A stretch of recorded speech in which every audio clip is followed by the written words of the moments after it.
Hey folks, Rudy, Alpha Investments. Hope everyone's on a great day. And today we're going to have a very soft conversation regarding this entire industry of pre-orders.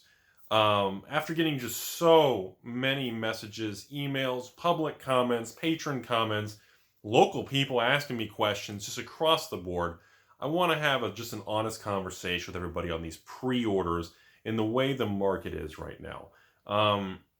To be very simple, for those of you who just want to click the thumbs down button 2 times and head on out and get yourself some tacos today, I don't like the entire concept of pre-orders, the business model of locking in things that are so far out. The consumer doesn't fully understand like what's happening. I just don't like anything to do with it. I always believe, for example, when like the Double Masters and VIP Masters huge release came out a couple weeks ago. I am always a firm believer that any store should kind of lock in, prepare for everything. And any store that's been in business over at least 1 to 2 years, you're going to know what your consumer and what your customer base, what your local demand, the online demand, you're going to know what your total demand is going to be for a particular product. Anyone who's been in the industry for at least a year, you're going to kind of know what you're getting into. You're going to have an idea of what the pre-order should be. On top of that, I always felt that pre-orders, you should not take customers' money any earlier than 7 to 10 days before release. That's my personal thing. Mostly because within a couple days of release, you actually get firm, actual, deliverable Wizards of the Coast, WotC, pre-order numbers, Pokemon confirmation numbers, Weiss confirmation numbers, Flesh and Blood, Final Fantasy, Argent Saga, whatever game you're into. I don't know if some of those other games. No, I don't even know. Like Dragon Ball Super, I heard it was having problems. Keyforge, is that even a thing? No one even bring. I know it was on clearance. And the point is, overall, you don't everything earlier than 2 weeks before release date. Overall, distributors kind of divvy up and give you a pretty usual number, but it's not firm. It's never guaranteed. And a lot of stores learn this the hard way, everybody. That's why I still, to this day, been on YouTube for over 4 years, going on 5 years pretty soon, and I still do not like taking customers' money that if I'm not able to ship the product within a week, period. And I've always had that rule. It's a personal thing. I don't like holding other people's money. So I've had a lot of people contacting me regarding, there's about 3 or 4 stores that are very hot in the news of the world of collectibles right now.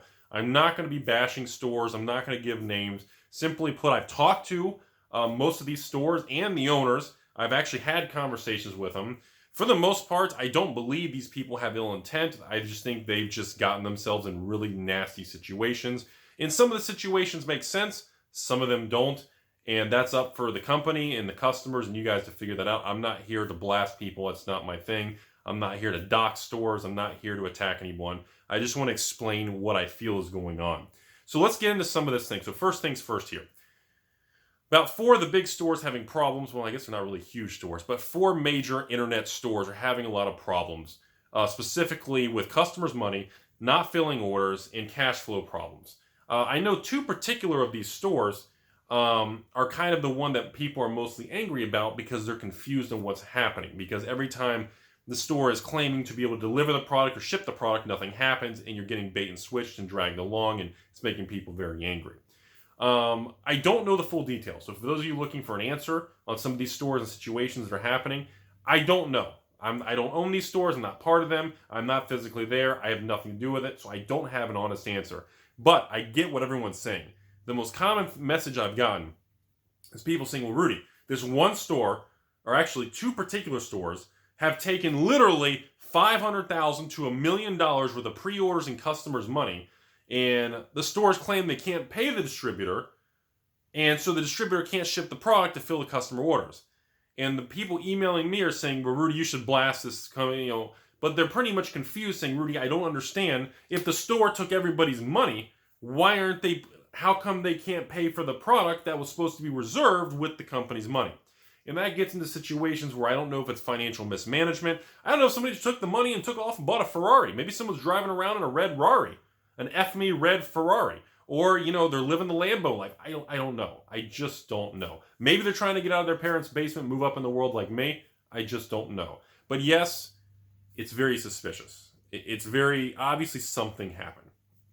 The only thing that is floating around with one of these stores, I know, is that apparently PayPal or eBay has held a lot of their money in escrow because of disputes, refunds, claims, problems, returns, and simply put, a huge influx of money that looks suspicious. So that can happen. But usually the companies will, payment processors will let you withdraw or take delivery of those funds when you start providing tracking numbers and different things like that. Which leads to other problems where people contact me and say, Rudy, I don't understand. This store gives me fake tracking numbers. Well, many times stores are required to give out tracking numbers that show activity to get funds released. I know that was a big thing with like even third-party fulfillment on Amazon, or I'm sorry, not fulfillment, selling on Amazon, selling on like, if you're a new eBay seller, you know, eBay is going to spot check you if you're new and they want to see a tracking number showing activity. And that's why, there's been people, people have contacted me showing me that they ordered double masters and they have a tracking number. The box shows up. They open the box and there's a note in it saying, sorry, we had to just send this out. We're still going to honor your order. And they were excited. And they literally shipped like an empty box or a box with some sort of weight in it. So it looked like there was, I've heard it all. I've seen it all. Unfortunately, yeah, it goes on. So to swing it back to the beginning. This goes back to, I've been saying for years, everyone, I don't believe in the pre-order system. I just think it should be illegal. I think it should be not disallowed. I think it should be almost banned on all eBay public marketplaces. And I know eBay cracked down on the pre-order concept with video games, electronics, and a lot of collectibles a couple years ago, where now you can only put pre-orders that are within 30 or 45 days of release. They already cracked down and tightened the window to make sure that people wouldn't get a bunch of money and it would go outside the dispute window. So things like that for eBay, by the way, not PayPal, just eBay. So I know, but I personally believe that pre-orders in general that are longer than 1 to 2 weeks should not be allowed. You should not be giving stores your money 1, 2, 3 months in advance. It's completely outrageous. Same thing with Secret Lair. Look at you, Watsy, taking people's money for 3, 4 months, and some 6 months, and not delivering people's product is a terrible thing to do. Okay? So it leads to a lot. It's too problematic. What's to stop, me from putting something on eBay saying holiday special set? I'm not going to ship it till December. And I collect $1 million, and then I put fake tracking numbers or whatever, and let's say November, holidays roll around, and I just file bankruptcy and keep everyone's money. Withdraw it in cash and hide somewhere and buy some Ferraris or houses in different people's names. The room for ill intent and terrible fraudulent behavior, it can be done. It happens. One of the things I was a big fan of years ago was I used to do a lot of fraud and kind of forensic accounting and analysis. I used to specialize in that, especially with tax returns, individual tax returns. One of my specialties that I used to love to do was I used to love auditing complex tax returns and financial statements, looking for people doing shady things or things that didn't add up, or rooms for higher risk behavior. I used to be really big into that when I was younger, in my mid-20s when I first started out at one of the brokerage firms. I was really big into auditing accounting statements like that. I know, total nerd, I know.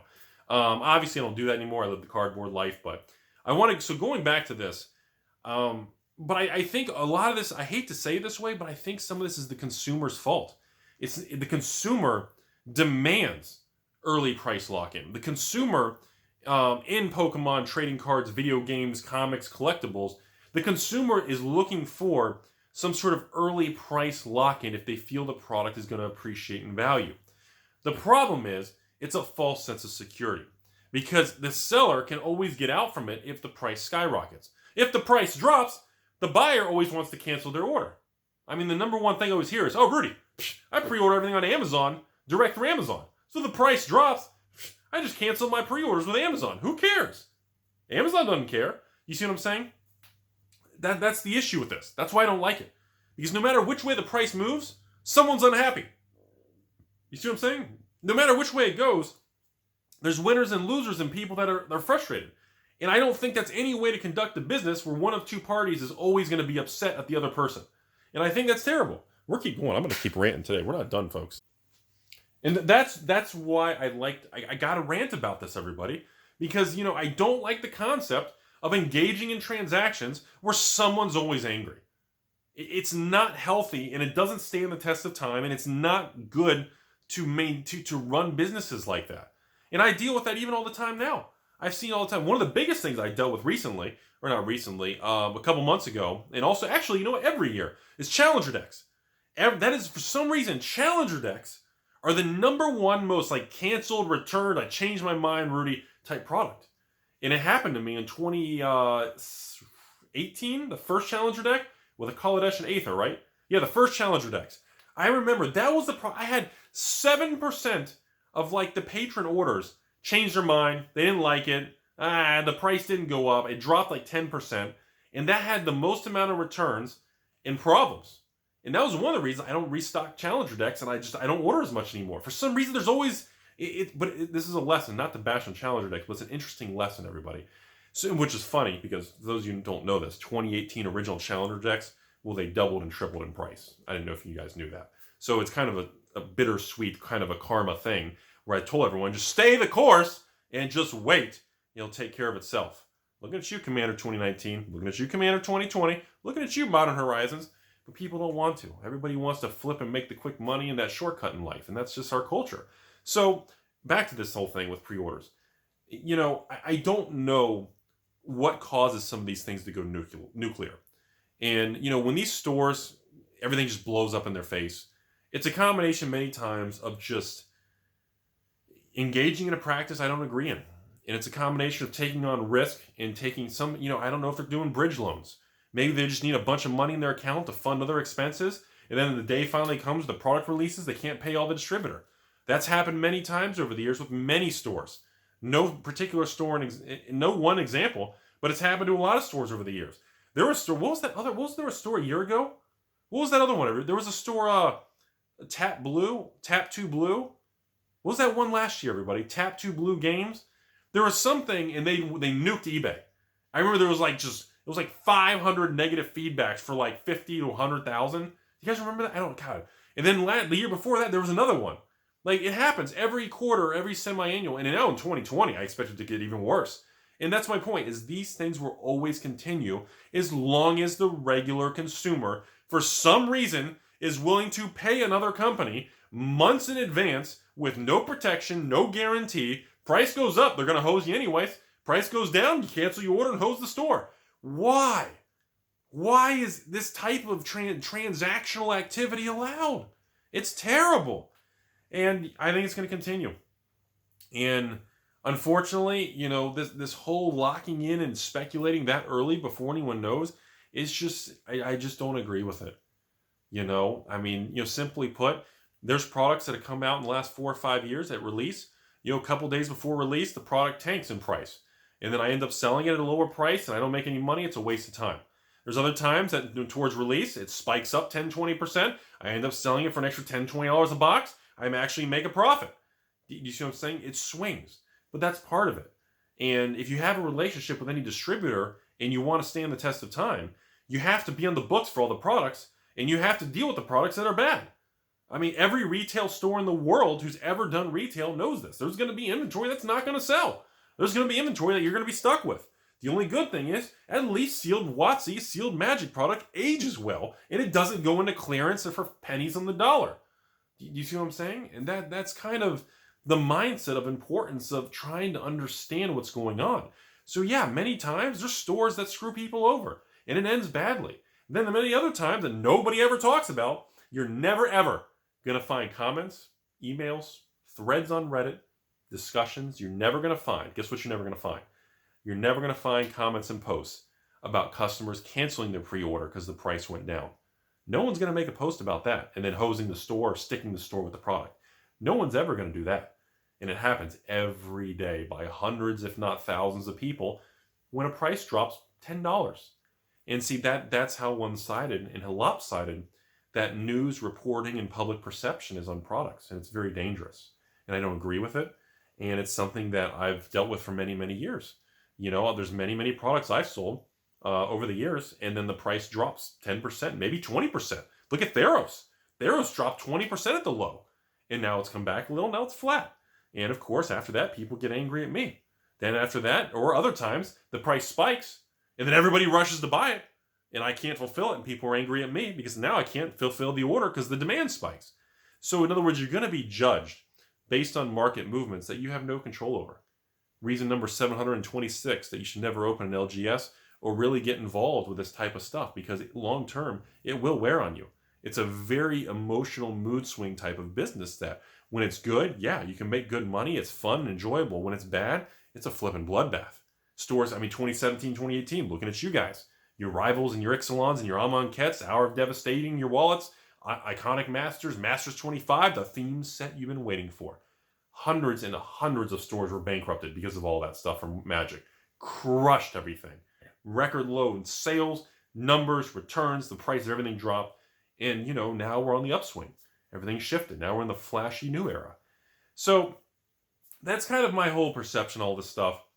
And, I'm not going to just bash the stores here. I'm going to bash the consumer of all of myself and everybody watching, because we're all at fault a little bit of this too.